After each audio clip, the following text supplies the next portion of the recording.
You were the chief prosecutor of Hong Kong for over 10 years and have been living in the city for more than 4 decades. Can you tell us about the history of the national security issue in Hong Kong? Why has the central government proposed and passed the law now? Well, of course, it is a very big issue, which goes back a long way.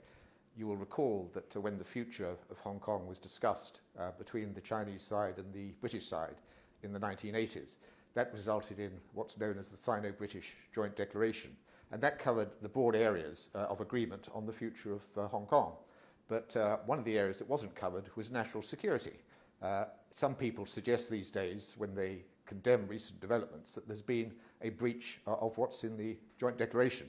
But in fact, the Joint Declaration said nothing about national security, which was quite clearly a matter for China.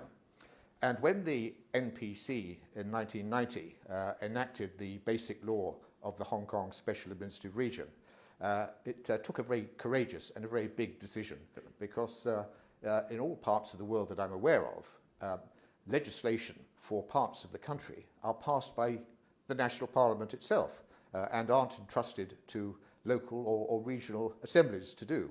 So that was a great show of faith in Hong Kong. But unfortunately, after 1997, the national security laws, which are provided for by Article 23 of the Basic Law, were not enacted. That, of course, meant that there was a gap in our legal apparatus in Hong Kong. As years went by, it became obvious that this was a concern, and a significant concern. Why do I say that? Well, it became apparent last year that people were prepared to use protests in order to launch violent attacks here in Hong Kong. And on top of that, of course, an independence or secessionist movement also emerged, which was prepared to use violence. Indeed, as you may remember, when the protesters smashed their way into the Legislative Council on the 1st of July of last year, one of the first things they did was to scrawl on the walls of the Legislative Council that Hong Kong is not China.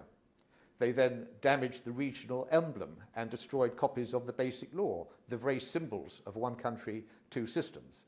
And ever since that time, they've made clear that many of them do have these secessionist views. They shout when they're indulging in their street protests and violence. They shout such things as liberation of our times, revolution now, Hong Kong independence the only way, and things like this.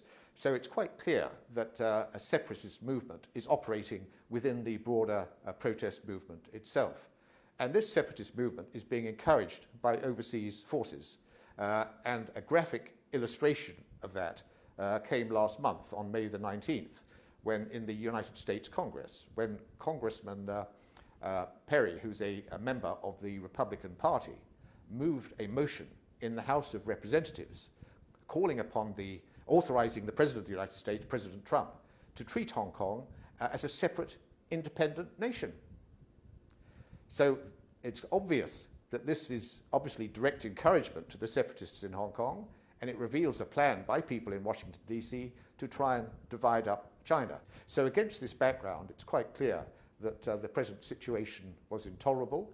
The local government had been unable, for various reasons, to enact the local national security law. The government in Beijing had really no option but to decide to enact the national security law itself.